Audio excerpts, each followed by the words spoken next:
here is where we can call our routes as we go along the alignment through a device called the TWC, which is the train to wayside communication. So we can call the switches left or right here, and we can also test the lights from this particular point here. We call our destination this time. We have a thumb wheel, and we'll actually call our destination when we're running in a direction. That'll set all of our destination signs, interior, exterior.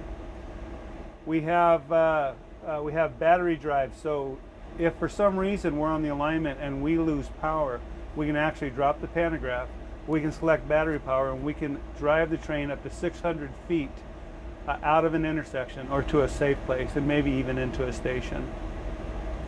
All of this device right here is built for communications and for destination information. So as we need a routers, we need to make announcements interior and exterior to the train, we'd use this over here. Each door or each end of the cab has a single door. So we have 3 doors on each train, 2 double doors and 1 single door, and we'll use these to open the single door from the cab that we're in should we need to do that. The operator has the option of either opening the doors automatically at each station, or he can allow the passengers to select the door as we come into the station. So if it's really hot outside or it's really cold outside, we may leave the doors closed and allow the passenger to just push the button on the door to open it. This opens up the big double doors, and these open again on the single doors. We can dump sand on the track, so in the morning when it's cold or wet outside, we can actually dump a little bit of sand. We can use the track brakes. This is this button here, and that'll scuff up the track a little bit. We might want to use the track, and when it's raining really hard and we want a little bit of additional braking, we would use this button as well. We have, same as your car, we have dashboard dimmer and we have indicator dimmer. We have a high-low beam here. These are actually your blinker switches over here, so we can turn left or right. So as we travel and we're going down the street, we can actually let the automobile traffic know what's going on by use of these two. I don't know if you were here a little while ago and they were playing with the bell, but we have a bell, plus we have a horn all built into this device here. Standard speedometer tells us our mileage and how fast we're going. And the fault display panel really kind of gives us a status of what's going on in the train. The doors are closed, we get a green indication, everything's working. We have the HVAC, which is the air conditioning system for the vehicle. We have the APS, which we're hooked up to right now. And we just kind of see the health of the train as we go and make sure that we know everything we're looking at's good. And the unique thing about this vehicle is that when it pulls up into the stations, we have level boarding, and if there's a reason to need the bridge plate, we can push this button, and the bridge plate just kind of bridges that gap in case there's a wheelchair or somebody feels like that gap may be too great and they need to walk across. We can go ahead and deploy this from the cab without getting out and actually having to put it in place, put somebody on the train, and then take this device back out. The gap generally for the train to the platform is somewhere between 2 and 3 inches. Identical switches on this side to this side. We can also adjust these mirrors on this side. The mirrors are heated for the really cold weather. We keep the ice off them.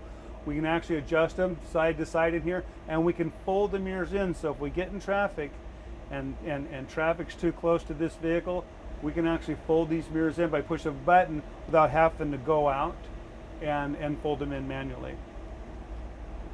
This is a 2-way radio, so if we need to talk to our OCC, which is our Operations Control Center, we can do it via this method right here. Our operators will have a backup radio in case for some reason this ever did fail. They would still be able to talk.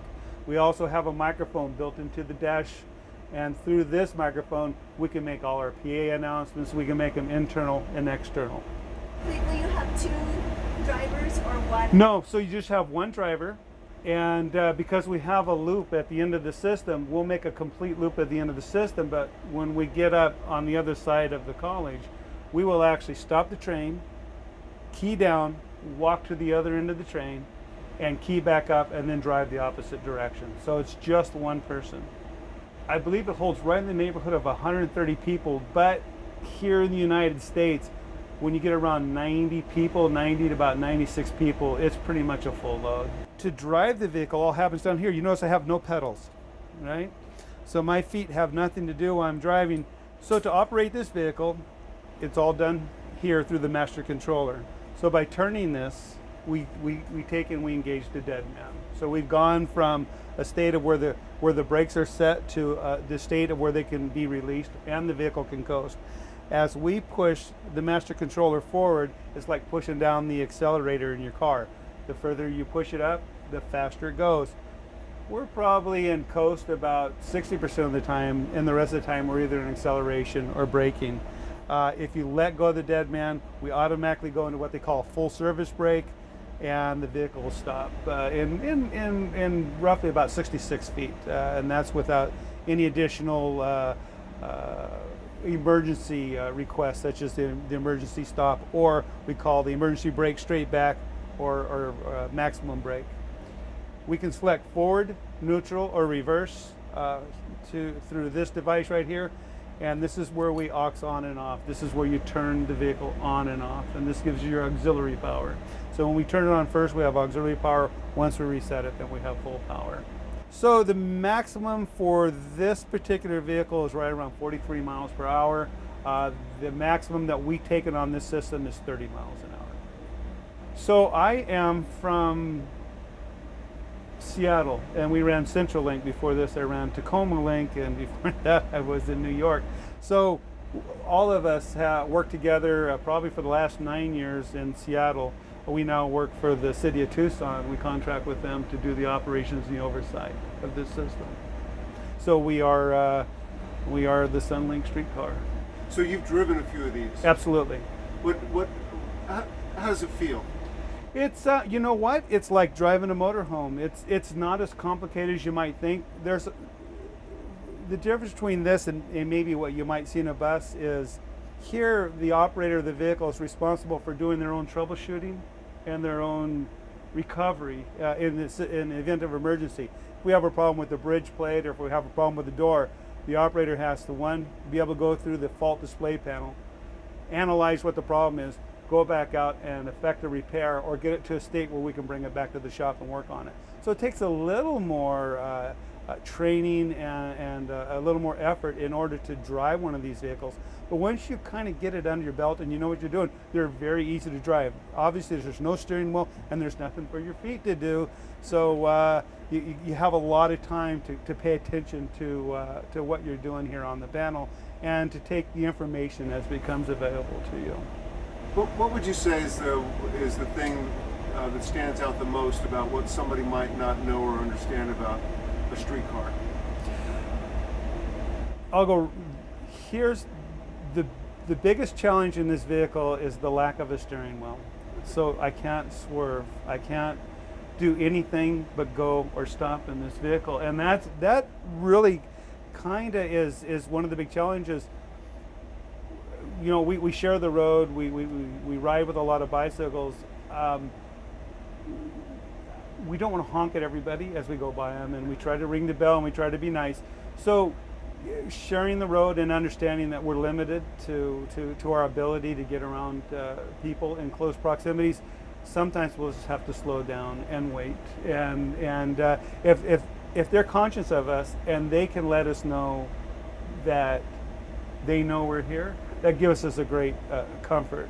So a couple of things that we're really looking for when we're operating a vehicle of this size, you know, we're talking 60,000 pounds, we're rolling it at 25 miles an hour, and we're doing it literally 4 foot from the door of your car. And we really focus on people who are sitting in their car who might open their door at any minute, right? Or somebody who's maybe riding their bike or walking on the side that might not be aware of us. So we get it. We understand we're out there sharing the road with everybody, and share the road back with us. We'll get along pretty good. It's a good way to get people through this town and get them through safely. So. What does it smell like? It smells like brand new train or brand new car. So you got that new leather and plastic smell. It's really nice. I've had a lot of new vehicles that we've got, especially in light rail, and I won't say the last manufacturer we got, but when the cars came, they actually had to open the doors on them and let the cars breathe for a while. And they did that because the smell wasn't all that great, but in this car, it's fantastic. And this is a good American car. I mean, this is what happens when you do it here in America and you do it right. You get a quality vehicle like this, and when it comes out, you're proud to be it.